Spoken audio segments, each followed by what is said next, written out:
This is a hard press conference. On June the 21st, Kimberly Hurd came to the Spartanburg County Sheriff's Office to report a domestic violence.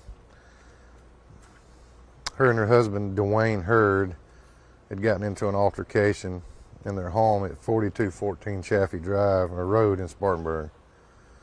While the deputy was taking an incident report at the office, Deputy Austin Aldridge responded to the Chaffee Road address to follow up with the suspect, Dwayne Hurd. He's just going to try to get his side of the story. When Deputy Aldridge arrived, he exited his vehicle and walked to the front door and knocked. The suspect Hurd opened up the door and shot Deputy Aldridge. The suspect then stole Deputy Aldridge's gun, his taser, and his keys to his patrol car, and then fled the scene before being confronted by another deputy. The neighbor actually had a confrontation with him. They both pointed their guns at one another, and I want to thank that neighbor. Right now, I will be coming by to see you in person. Deputies responded to the call, spotted the suspect's truck on Anderson Mill Road. Suspect originally pulled over, and then as the deputy was giving him commands through the apex of the driver's door, he took off again. Our deputy eventually wrecked this guy. The suspect jumped from the vehicle and fled into the heavily wooded area. A perimeter was immediately set up. All businesses were locked down and protected. Schools were notified. Anybody that was around was notified, and we locked everything down. SWAT and K-9 officers dispatched to the scene. Once on the scene, the SWAT and K-9 officers entered the wooded area. I want to remind you, they entered the wooded area knowing what just happened to one of our deputies, and the guy was armed very well, and they entered into the woods anyway. K-9 located Hurd approximately 30 yards inside the wood line. The suspect was taken into custody without further incidents. Once in custody, it was determined that Hurd had suffered 2 gunshot wounds. I won't speak to the details about that. This is SLED's investigation. The SWAT team members applied life-saving measures to the guy that just killed one of our deputies. He was transported to a local hospital. The crime scene unit was turned over to the South Carolina Law Enforcement Division. I want to thank personally and publicly the South Carolina Highway Patrol, Spartanburg City PD, Lyman PD, Duncan PD. I think I saw a Welford PD unit out there. United States Marshals, Emergency Management, Spartanburg EMS, Westview Fair Forest Fire Department, South Carolina Law Enforcement Division,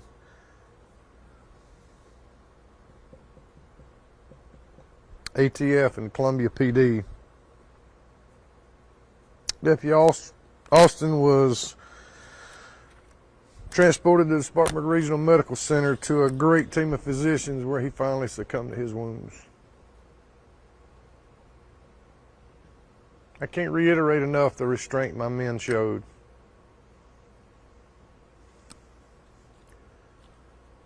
I've heard some of the Facebook chatter about white guys get arrested and black guys get killed. I don't want to hear your crap. It is not up to us. It is up to the bad guy. I don't know what happens in Boston and all these other places, but we do it right around here. And that's all I'm going to be judged by. And that's all you're going to judge my team by.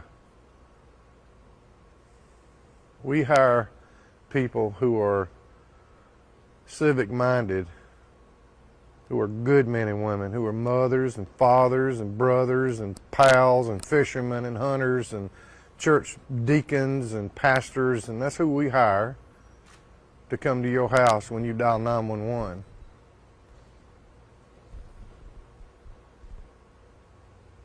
Austin Aldridge was a very good young man.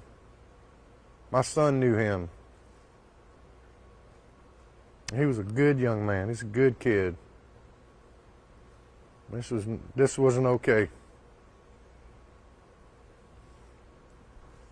I'm praying for the Hurd family. As hard as that is, I'm praying for the Hurd family, because I promise you, I did not want him to make it to the hospital. But we do it right. Our men and women had every opportunity to fix this problem down in the woods, and they did not do it because they know that we're no better than them if we do. And that's not what Austin would have wanted, no way.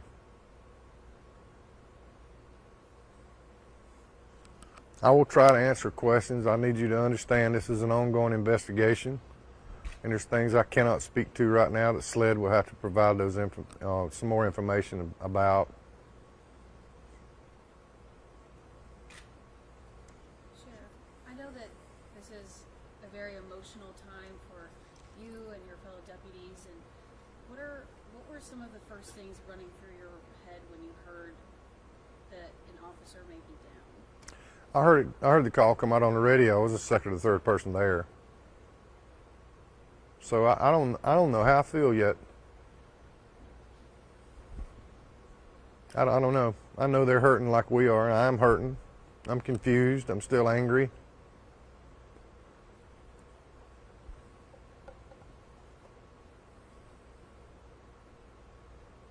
I'll try to answer more questions if you got them. Sheriff, are you able to say if anyone else was in the house when this happened? I don't think so. Do you know who the 911 caller was for the domestic call? His wife actually came to, as I said in my first part of my statement, she came down to the sheriff's office to report this. She had been assaulted earlier that day. Is there a reason that Deputy Aldridge didn't have another deputy with him at the time? Yeah, it was a very good reason he didn't have another deputy there at the time, because it was the other half of the domestic violence. He went over there as protocol and normal. You know, these men and women go to work, and we're not playing flag football. This is a contact sport we play here. This is the big boy league. He went over there to do his job, and he did it. He went over there just to get the guy's statement, to find out what was going on. I don't want you to think I was trying to bite at you, but yeah, you have no clue what these men and women do every day. You have no idea. You armchair quarterbacks out there, you're going to get your arm broke. If you don't want to strap on a badge and a gun and come out here, I'd just as soon you be quiet. There's a lot of people that, we're the only profession that I've ever been a part of that everybody thinks they know better than we do, and you've never done the job. I'm hiring. I'm happy to make you a part of my family. I will love you and support you and pray for you and train you and do all those things. If you want to help your community instead of talking about it, come get you a job with us. I'm happy to help you. I hire black, white, Hispanic, big, short, tall. I hire all people. Our department is made up of one of everything, and I'm so proud of the men and women I get to go to work with every day. You have no idea. Sheriff, can you speak to some of the community outpouring as well? You know, the memorial has been set up for Deputy Aldridge, but what is some of the community outpouring that you all have received? Well, it's been amazing. I said it earlier in our briefing. I've had black, white, Hispanic, Laotian, tall, short, heavy, skinny, rich, poor, Democrat, Republican, and I don't knows, all of them reaching out and telling us how much they love us and they're praying for us and they support us. I'm telling you, I want everybody that's listening to the media right now, there's not that many people that hate us. And the national narrative lately has been that we're the bad guys. Well, that's a lie. We're not the bad guys. Do we do everything perfect? No, we don't do everything perfect, but we're people. And we try. We answer the calls that most of y'all too scared to answer. We go beat the wolf off everybody's door that everybody's scared to death's going to get in their house. So it's been amazing. I've had over 8,000 contacts since Tuesday. It was 7,000 this morning, and I promise you it's over 8,000. And it's been great. All the sheriffs in the state of South Carolina and North Carolina and Georgia have poured out their heart and love for me, and I mean, I can't thank you enough. It's been amazing. I want y'all to keep supporting his wife. They got a GoFundMe page up. Go fund them. God knows I've been preaching for the past however long I've been sheriff is they don't make enough money. Help them, please. You know, if everybody in the county give $1, that's a bunch of money. Austin helped more people than you can shake a stick at. That picture of him giving that young kid a bear wasn't a photo op. That's just who he was. I'm going to reiterate what I said at the first press conference, that Christ makes all things new. I don't know how we're going to get past this, but we will. Our men and our women will hold that line, I promise you. And we're going to do it in honor of Austin and all the other deputies that have fallen before him. What are you going to say about some of the neighbors around? I talked to one. These guys were willing to come in and help him. I think that says a lot about this community, who they are on your side. They are feeling, and I know that you mentioned there was another gentleman, but I talked to a neighbor who said the same thing. They wanted to make sure they could help and be involved. I think that says a lot about the community that you live in. Yeah, I told y'all, Spartanburg County is the best. When you got a guy that does not have to put himself in harm's way, but does anyway to go out there to try to help a deputy, you know, I got nothing but love and admiration for him. That is a shining example of what we have here. Our surrounding counties, state of South Carolina, we're good about that stuff. That's why I'm never going to move. I love this place. I love Spartanburg. I love Cherokee County. I love the state of South Carolina. It's just fantastic. You know, I didn't mention Sheriff Hobart Lewis. He was over here the day that happened. He and his team have helped me in every way, and Sheriff Mueller's team. You know, all the sheriffs around the state of South Carolina, if I had told them I needed 35 men from each department, they'd have sent them. So I'm just so thankful, you know, that I'm a part of that organization. Proud to be a member of it. Jared Bruder has been a big deal for me. Chief Mark Kills has been a big deal for me. Henry McMaster called me, and that's been a big deal. I've had Senator Scott and all the people from his office to reach out to let us know it doesn't matter.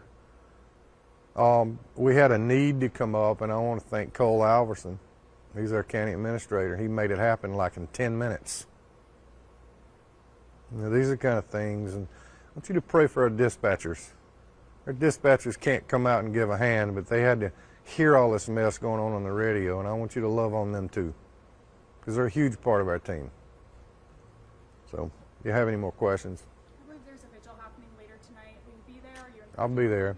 I'll be there at 8:30 to 9:30, or however long it lasts.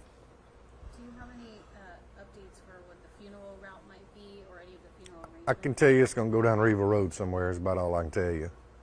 I don't know from there. I mean, I'll try to get that out in the news for y'all, and you know, I want to do that because the public, when we transported Austin from the morgue over to the mortuary, there was tons of people lining the road, holding flags, saluting. You know, it helps them heal too.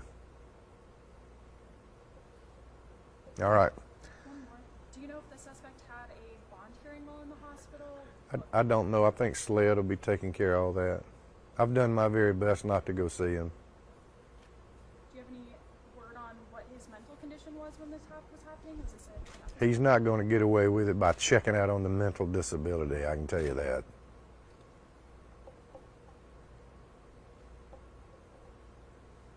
anything else you want to say? Let people know. Thank y'all for your outpouring of support. Thank you. You know, I'm at stop signs right now crying. I don't know what to do, and I appreciate you guys understanding, you know, because normally I'm trying to be out here answering, talking to a lot of people. I just don't feel like talking to too many people right now, man. I'm hurting.